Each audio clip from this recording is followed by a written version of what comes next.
My girlfriend sneered. "Buy me a real ring or I'm leaving. I won't wear this Walmart crap."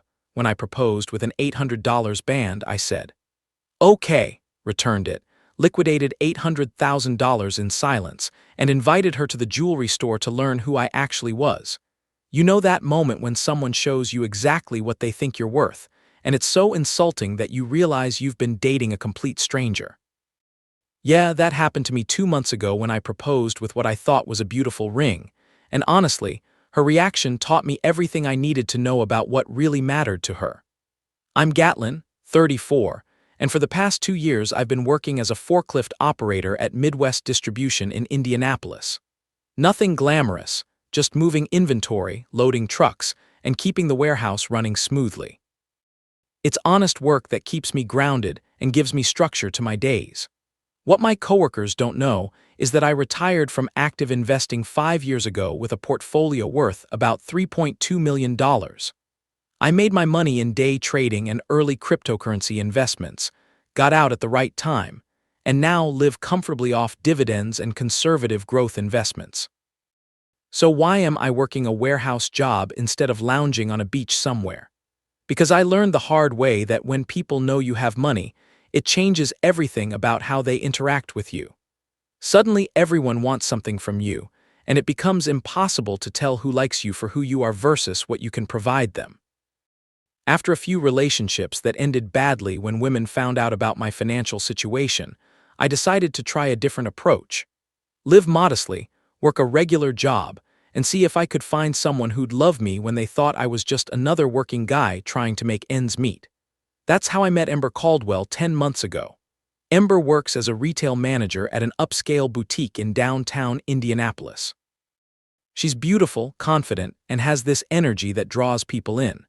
We met at a coffee shop near her work, and I was immediately attracted to her intelligence and ambition. For our first few dates, I was careful to keep things low-key. Casual restaurants, coffee dates, walks around the city. I drove my 2015 Honda Civic, wore normal clothes from Target and Kohl's, and talked about my warehouse job like it was my career. Ember seemed fine with all of this initially. She'd mentioned sometimes that she wished she could afford nicer things or go to fancier places, but she never made it seem like my financial limitations were a problem for our relationship. As we got more serious, though, I started noticing subtle signs that she was constantly evaluating our relationship through the lens of what I could provide financially. "It would be nice if we could go to that new steakhouse downtown," she'd say when discussing dinner plans, "but I know it's probably outside your budget. I love this dress, but it's $300, way too expensive for someone dating a warehouse worker," she'd comment while window shopping. "My friend Zara's boyfriend just bought her a weekend trip to Chicago for their anniversary. That must be nice, having someone who can afford romantic gestures like that." None of these comments were mean-spirited exactly, but they consistently framed our relationship in terms of my supposed financial limitations and her having to settle for less than she wanted. Still, I thought we had something genuine. She was affectionate, we had good conversations, and she seemed to enjoy spending time with me. I started thinking seriously about proposing. That's where I made my mistake. Instead of buying an expensive ring to impress her, I went to Ridge's Family Jewelry, a local shop that's been in business for 40 years. I wanted something meaningful rather than flashy, something that represented the commitment I was making rather than trying to prove my financial worth. I found a beautiful white gold ring with a half-carat diamond in a classic solitaire setting. It was elegant, well-made, and cost $800. Not the cheapest ring in the store, but not the most expensive either. It was exactly what I thought represented thoughtful commitment rather than showing off. I planned to propose on a Sunday evening at her apartment after we'd cooked dinner together. Nothing elaborate, just the two of us in a comfortable setting where we could talk about our future. "Ember," I said, getting down on one knee in her living room, "these past 10 months have been incredible. I love your intelligence, your ambition, your kindness. I want to spend the rest of my life with you." I opened the ring box, showing her the ring I'd chosen so carefully. "Will you marry me?" The silence that followed was not what I expected. She stared at the ring for a long moment, and I watched her face change from surprise to confusion to something that looked like disgust. "Are you serious right now?" she said finally.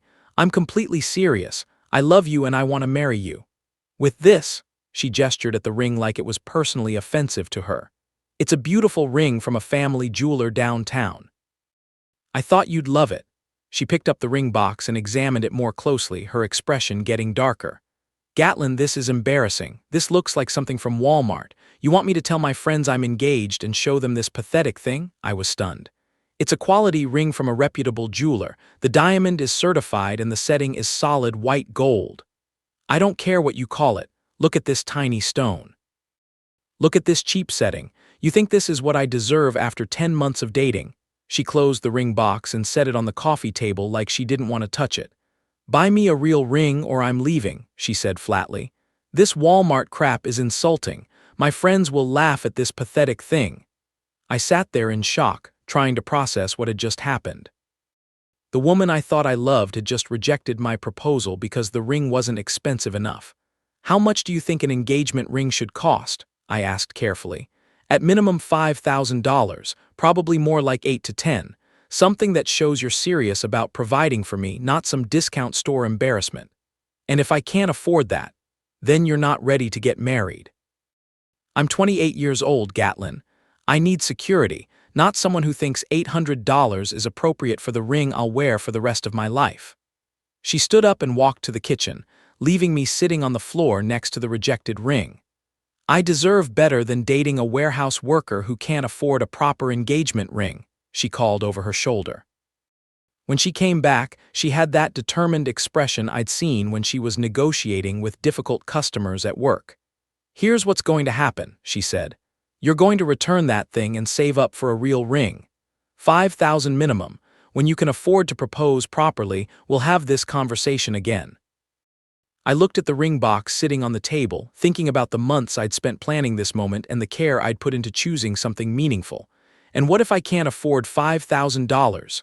Then we're done. I can't waste my time with someone who can't step up financially. I have standards.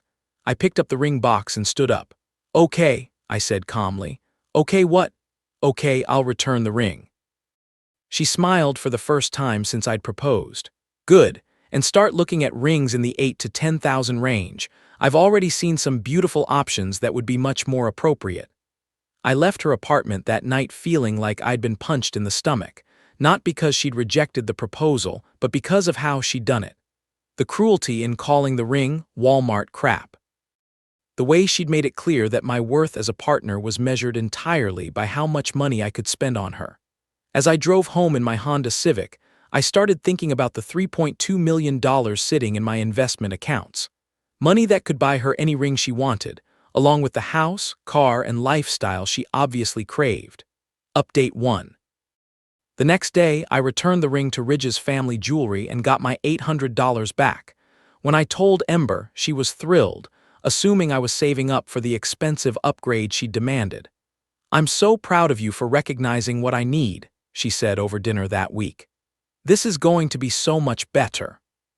She immediately started showing me pictures of engagement rings from Pinterest, all in the $8,000 to $15,000 range. Elaborate settings, larger diamonds, prestigious brand names.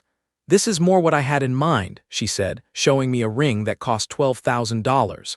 Something that shows other people you're serious about me. What do other people have to do with our engagement? I asked. Everything, Gatlin. When I get engaged, it's a reflection of what kind of man I chose and what kind of future I can expect. A cheap ring tells everyone that I settled for someone who can't provide for me properly. Over the next few weeks, she started what could only be described as a campaign to educate me about proper financial priorities in relationships. Zara's boyfriend just bought her a ring worth $15,000, she mentioned during one of our warehouse parking lot conversations that my coworker Crew Dalton overheard. That's what a real man does when he's ready to commit. You need to understand that this is an investment in our relationship, she explained when I expressed concern about the cost. Women judge each other based on how their men treat them. A proper ring shows that you value me. But the most revealing conversation happened when she didn't know I could hear it. I was coming out of the warehouse office when I saw Ember talking to her sister Talia in the parking lot. They were standing next to Ember's car, and Ember's voice was carrying clearly across the lot. I'm finally getting him to realize his place, she was saying. He needs to spend money like a real man if he wants to keep me. Ember, that sounds kind of manipulative, Talia replied, looking uncomfortable. It's not manipulative, it's training. He's been living like a bachelor with no standards. I'm teaching him what it takes to be with a woman like me. But do you actually love him? There was a pause that made my stomach drop. Love doesn't pay for the lifestyle I want, Ember said finally. Gatlin's sweet, but if he can't step up financially, I need to find someone who can. I stood there frozen, listening to the woman I'd thought I wanted to marry discuss our relationship like it was a business transaction she was trying to optimize. That's awful, Ember. You're talking about him like he's just a paycheck. He could be more than a paycheck if he'd apply himself, but warehouse workers don't become wealthy by accident. He needs motivation. What if he just can't afford the kind of ring you want? Then he'll ask family for money or get a loan. That's what men do when they're serious about a woman. I walked back into the warehouse, my mind reeling from what I'd just heard. She wasn't trying to build a life with me, she was trying to extract as much financial commitment as possible before deciding whether I was worth keeping. That evening, she called to check on my progress toward buying the ring. Have you started saving yet? She asked. Because I've been thinking, and 10,000 might be more appropriate than 5. I want something really special. 10,000 is a lot of money on a warehouse salary, I said. Then maybe you should ask your parents for help, or look into financing options. When my friend Lisa got engaged, her fiancé took out a personal loan for the ring. You want me to go into debt for an engagement ring? I want you to do whatever it takes to show me I matter to you. If that means borrowing money, then that's what serious men do. After we hung up, I sat in my modest apartment, surrounded by the deliberately simple furnishings I'd chosen to maintain my working-class cover, and thought about what I'd gotten myself into. I'd spent 10 months believing that Ember cared about me as a person, that she valued our conversations, our shared experiences, our emotional connection. But what I'd learned was that she saw me as a project to be improved, a financial resource to be optimized, and a stepping stone to the lifestyle she felt she deserved. The worst part was realizing how little she thought of me. In her mind, I was a warehouse worker who needed to be trained to spend appropriately, someone whose natural instincts were so inadequate that she had to educate me about my responsibilities as a man. She had no idea that the money she was demanding I borrow or beg for was sitting in my investment accounts earning more in quarterly dividends than most people made in a year. Update 2, over the next month, Ember's expectations continued to grow.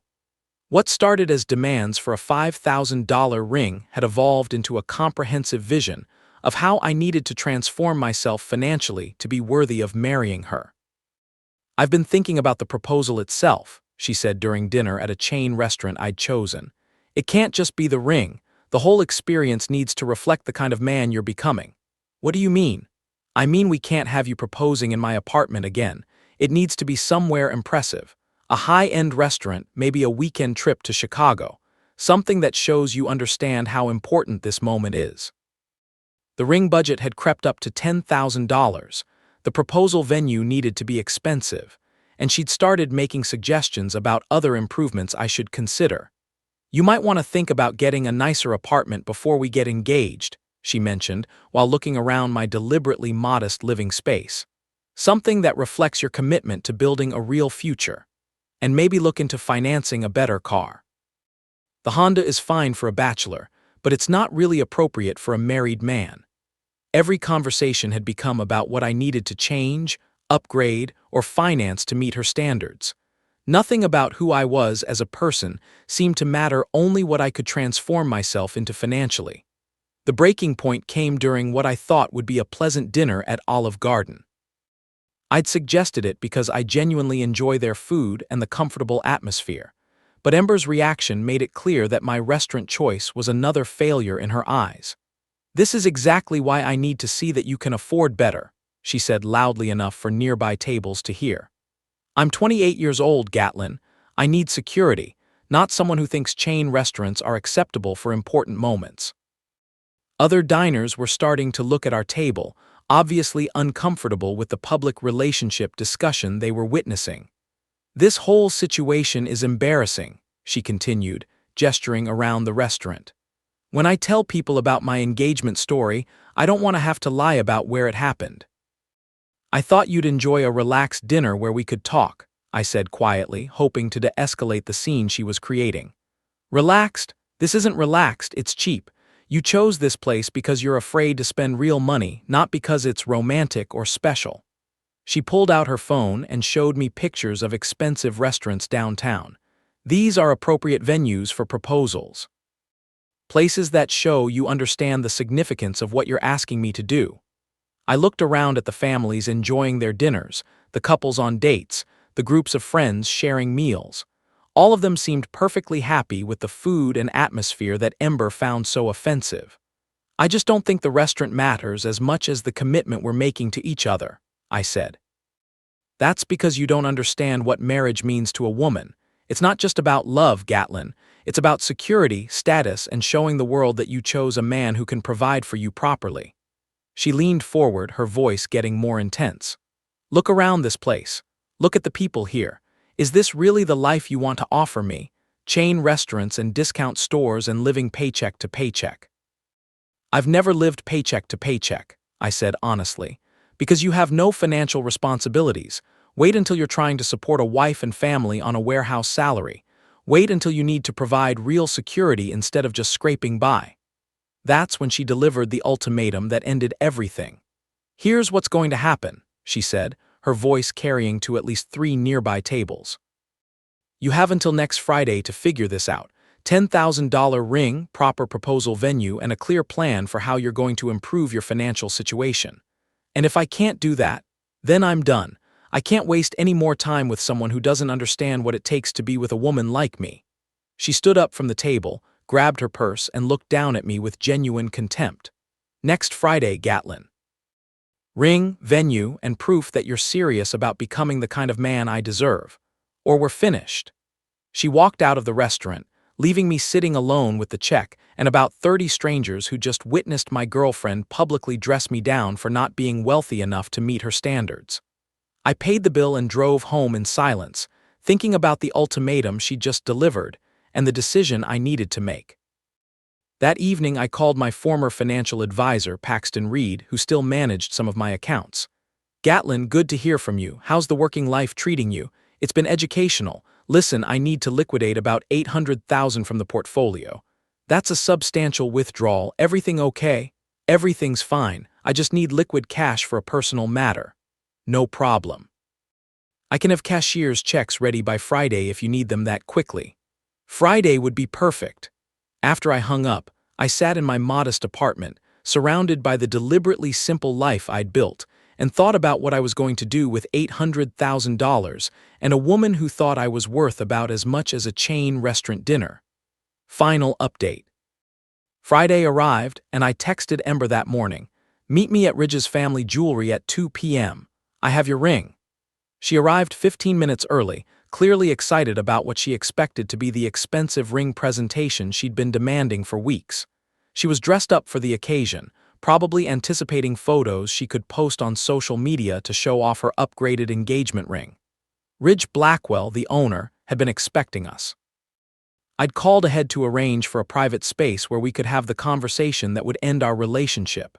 Gatlin, Ember said brightly as she entered the store, I'm so proud of you for finally understanding what this means to me. She looked around the jewelry store, probably expecting to see some elaborate display of expensive rings waiting for her selection. Where is it? She asked excitedly. Instead of leading her to the engagement ring display, I pulled out an envelope I'd been carrying. Here, I said, handing it to her. She opened the envelope and stared at the cashier's check inside, clearly confused. What is this? That's a cashier's check for $800,000. It's what I'm actually worth. She looked at the check again, reading the amount carefully to make sure she was seeing it correctly. I don't understand. The ring you rejected 2 months ago cost $800. That represents about 0.1% of my actual net worth. I could see her trying to process what I was telling her. I have about $3.2 million in various investment accounts, I continued calmly. I retired from active trading 5 years ago and took the warehouse job to stay grounded and avoid people who might be interested in my money instead of me. Wait, what? I lived modestly specifically to see who you really were when you thought I had nothing special to offer financially. You've shown me clearly that you love money, not me." She was still staring at the check, her mouth slightly open. "You've been testing me. I've been living authentically and letting you respond authentically. The ring you called Walmart crap was chosen carefully from a reputable jeweler. Your reaction told me everything I needed to know about your priorities." She looked up from the check, and I could see her mind racing through implications. "If you have this much money, why were you working at a warehouse? Why did you let me think you were poor?" "Because I wanted to find someone who would love me for who I am, not what I can provide. You failed that test completely. But I didn't know. If I'd known you were wealthy, everything would have been different." "Exactly, that's the problem." I gestured to the check she was holding. "Keep the money. Consider it a generous severance package for the 10 months you spent dating someone you thought was beneath your standards." Gatlin, wait. "I can explain. I didn't mean it the way it sounded." "You meant it exactly the way it sounded. You told your sister that love doesn't pay for the lifestyle you want. You said you were training me to spend money like a real man. You demanded that I go into debt to buy you a ring expensive enough to impress your friends." She was crying now, but I could see her grip tightening on the check. "I was just frustrated. I wanted to feel valued. I didn't know you could afford better. I valued you enough to propose marriage, but you valued money more than you valued me. We can work this out. Now that I know the truth, everything can be different." "You're right. Everything would be different now that you know I have money. That's exactly why we can't work this out." I stood up and walked toward the door of the jewelry store. "The relationship is over, Ember. You got what you thought. You wanted enough money to live the lifestyle you feel you deserve. I got what I needed to know about your character." 2 weeks later, I heard through mutual acquaintances what happened next. Ember deposited the check and immediately quit her job at the boutique, apparently assuming that $800,000 was enough to live indefinitely in the style she'd always wanted. She told everyone that she'd broken up with the warehouse guy to save face, spinning a story about how she'd realized they weren't compatible long-term. But her sister Talia, disturbed by what she'd witnessed during our relationship, eventually told their family and mutual friends the truth about Ember's gold-digging behavior and the real reason for our breakup. The social consequences were immediate and severe. Friends who'd watched Ember manipulate and humiliate me were disgusted to learn that she'd been plotting to extract money from someone she didn't actually love. Her reputation in their social circle was permanently damaged. But the real consequences came when she started spending the money. $800,000 sounds like a fortune until you start living like you have a fortune. Designer clothes, expensive trips, luxury apartments, high-end cars. The lifestyle Ember had always wanted was also incredibly expensive to maintain. Without any income or practical financial skills, she burned through the money in about 4 months. Designer handbags, jewelry, a lease on a BMW, first-class trips to Miami and Los Angeles, expensive dinners at all the restaurants she'd always wanted to try. By the time reality hit, she had nothing to show for the money except a closet full of clothes and some social media photos. No job, no relationship, no savings, and a reputation for being someone who'd exploit a relationship for financial gain. I continued working at the warehouse because I genuinely enjoyed the simple, honest work and the people I worked with. Crew Dalton and I became good friends, and he never treated me differently after learning about my financial situation. "Man, I'm glad you dodged that bullet," he said when he heard what had happened. "Some of us could see she was trouble, but nobody wanted to say anything." "What do you mean?" "The way she talked about you when you weren't around. Like you were some project she was working on instead of someone she cared about."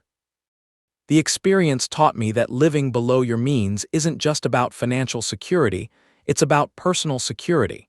It filters out people who are attracted to your wealth rather than your character, and it helps you find genuine connections based on compatibility and shared values.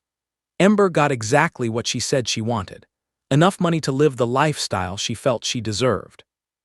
But she lost the opportunity for a genuine relationship with someone who would have provided her with far more security and happiness than any amount of money could buy.